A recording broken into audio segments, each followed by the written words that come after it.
puppies. Okay.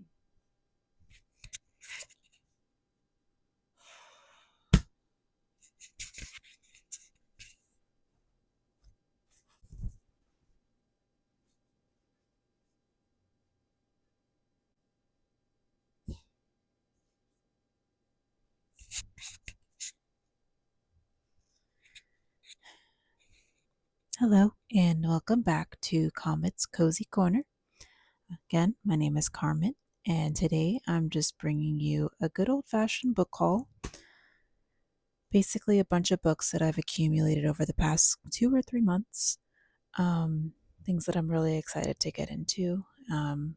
Some classics, some new fiction, sci fi, some fantasy.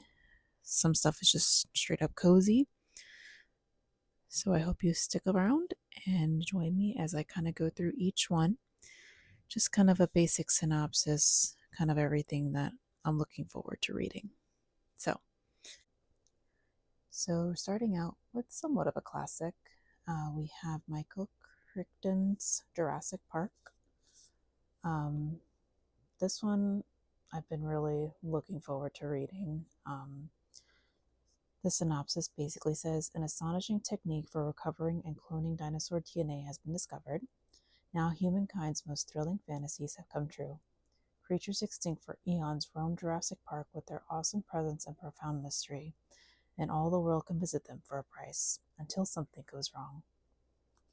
So, super excited for this one. I love the movies, so I'm really, really looking forward to getting into this one. So, that's the first one. Second one, I watched the movie for the first time a few years ago, and that's Stephen Chbosky's Perks of Being a Wallflower. This one says, it is the story of what it's like to grow up in high school, more intimate than a diary. Charlie's letters are singular and unique, hilarious and devastating. We may not know where he lives. We may not know to whom he is writing. All we know is the world he shares. Caught between trying to live his life and trying to run from it, puts him on a strange course through uncharted territory. The world of first dates, family dramas, and new friends. The world of sex, drugs, and the Rocky Horror Picture Show, where all you need is the perfect song on the perfect drive to feel infinite. So I'm super excited to read this one. The movie did make me cry, so I'm wondering how much I'm going to sob when I read this one. So yeah, 20th anniversary edition. I do love the cover. It's very simple, but I love the color. So, second one. The next one I've been kind of following. It's almost like a series, but you can kind of read them as one-offs. And that's The Violin Maker's Secret by Evie Woods. I really liked The Lost Bookshop. And I forgot the name of the other one, but I read the second one. Looking forward to really getting into this one. Super pretty cover. I love the gold foiling. She kind of does that on every cover, which I love. So, synopsis. On any given day, there are thousands of items slowly gathering dust in the lost and found of Heathrow Airport. Unknown to anyone, hidden among the clutter is a very special object that can change the fortunes of those who possess it. A violin of rare beauty and power. Now, as if by chance, it has fallen into the hands of 3 strangers. Baggage claim agent Delvin, retired teacher Walter, and appraiser Gabrielle have nothing in common, but these 3 unlikely guardians unlock the secrets of the violin.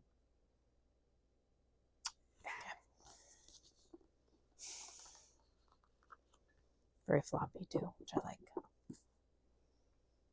Excuse me, belly.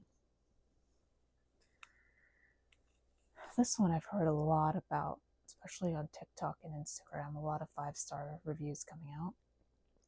And it's Ring Shout by P. Djeli Clark. This one, it seems short. It's an easy read. Synopsis says, in 1915, the birth of a nation casts a spell across America, swelling the clan's ranks and drinking deep from the darkest thoughts of white folk. All across the nation they ride, spreading fear and violence among the vulnerable. They plan to bring hell to earth, but even Ku Kluxes can die. Standing in their way are Maurice Boudreau and her fellow resistance fighters, a foul-mouthed sharpshooter and a Harlem hellfighter. Armed with blade, bullet, and bomb, they hunt their hunters and send the clan's demons straight to hell. But something awful's brewing in Macon, and the war on hell is about to heat up. Can Maurice stop the clan before it ends the world? I'm very excited for this one.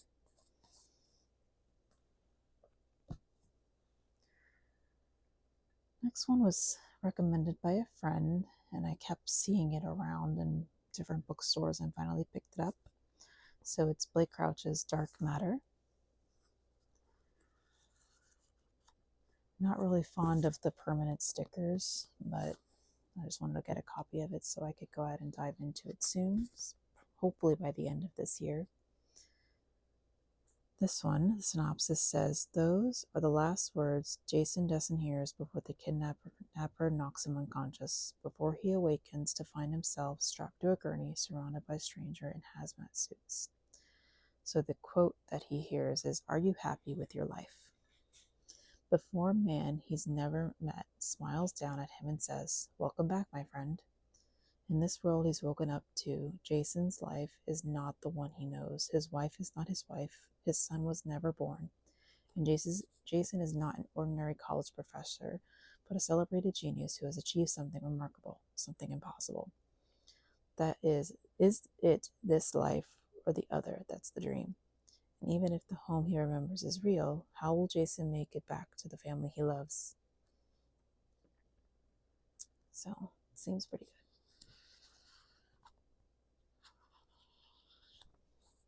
Love the floppiness. This next one, in the current political climate, I'm really excited to pick up, and that is The Handmaid's Tale by Margaret Atwood. And this one is special to me because I love the deckled edges. I just love the way it feels, and I heard really good things about the show, so I just wanted to get my hands on the book before I watched it. So inside the cover it says, published in 1985, The Handmaid's Tale rocketed Margaret Atwood to global literary success. For 40 years it has been animatedly discussed, eagerly adapted into 2 feature films, an award-winning television series, a graphic novel, a ballet, and an opera, and occasionally banned.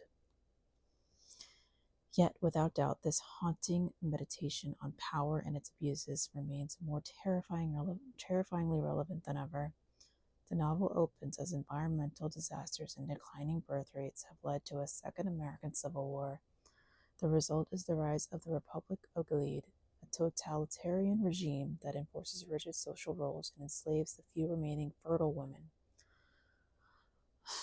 Offered is one of these, a handmaid bound to produce children for one of Gilead's commanders. Deprived of her husband, her child, her freedom, and even her own name, Offred clings to her memories and her will to survive. At once a scathing satire, an ominous warning, and a tour de force of narrative suspense, an immediate bestseller around the world and now a cultural phenomenon, The Handmaid's Tale has rightfully taken its place in the canon of modern classics. The stunning anniversary edition includes a previously unpublished essay entitled The Handmaid's Tale Before and After, penned by Atwood in 1986, and reproduced here in its original form.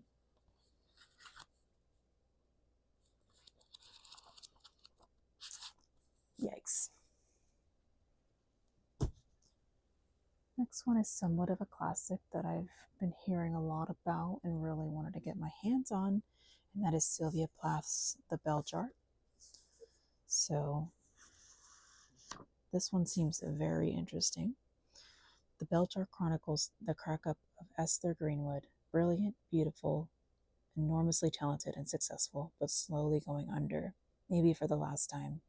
Sylvia Plath masterfully draws the reader into Esther's breakdown with such intensity that Esther's insanity becomes completely real and even rational, as probable and accessible an experience as going to the movies. Such deep penetration into the dark and harrowing corners of the psyche is an extraordinary accomplishment and has made The Bell Jar a haunting American classic. Period.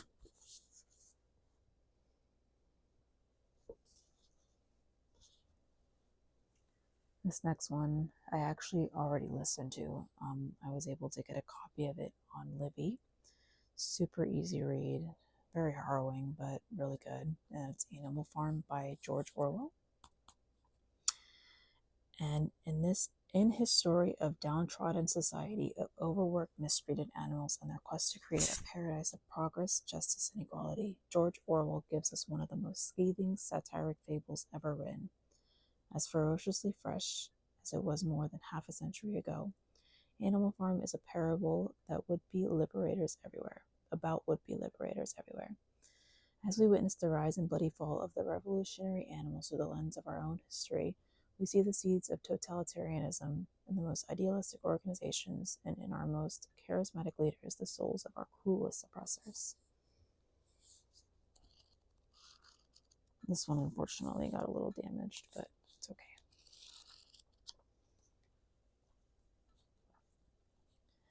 Now on to some horror classics.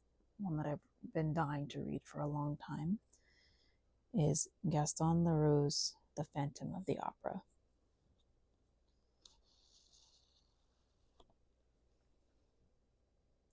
Deep beneath the Paris Opera House, a masked man lives in silence. Every night, as Palais Garnier, hundreds of guests sit on the edge of velvet-covered seats waiting for prima donna La Carlotta to take the stage. When her voice fails her, La Carlotta is replaced with unknown understudy Christine Day, a young soprano whose vibrant singing fills every corner of the house and wins her a slew of admirers, including an old childhood friend who soon professes his love for her. But unknown to Christine is another man who lurks out of sight behind the heavy curtains of the opera, who can move about the building undetected, who will stop at nothing to make sure Christine will keep singing just for him. So this is actually a curated edition based on the original 1911 English translation by Alexander Teixeira de Matos, brings an iconic story of love and obsession to today's reader and illuminates the timeless appeal of Leroux's masterpiece.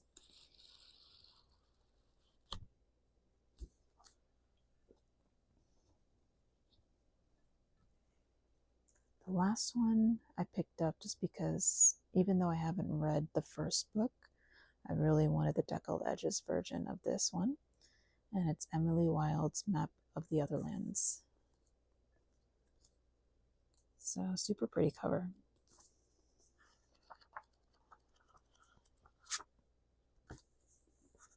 This one reads, Emily Wilde is a genius scholar of fairy folklore who just wrote the world's first comprehensive encyclopedia of fairies. She's learned many of the secrets of the hidden ones on her adventures, and also from her infuriatingly charming fellow scholar Wendell Bambleby. Because Bambleby is more than brilliant and unbearably handsome, he's an exiled fairy king on the run from his murderous mother and in search of a door back to his realm. And despite Emily's feelings for Brambleby, she's not ready to accept his proposal of marriage. Loving one of the fair folk comes with secrets and dangers. She also has a new project to focus on, a map of the realms of fairy. While she is preparing her research, Bambleby lands her in trouble yet again when assassins sent by his mother invade Cambridge. Now Bambleby and Emily are on another adventure, this time to the picturesque Austrian Alps, where Emily believes they may find the door of Bambleby's realm and the key to freeing him from his family's dark plans.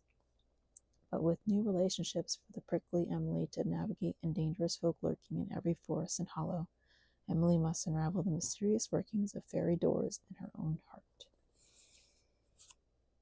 And this is by author Heather Fawcett. So I'm really excited to finally get into the first book, and then I'll have the second one as soon as I'm done. Which actually concludes the entirety of the book haul. Thank you so much for joining me. I know I don't have many viewers, but I'm so glad that the ones that came to see me did. And I hope that I was able to help you feel nice and cozy and relaxed. So,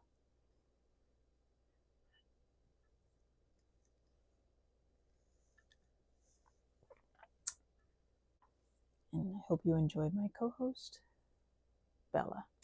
Belly.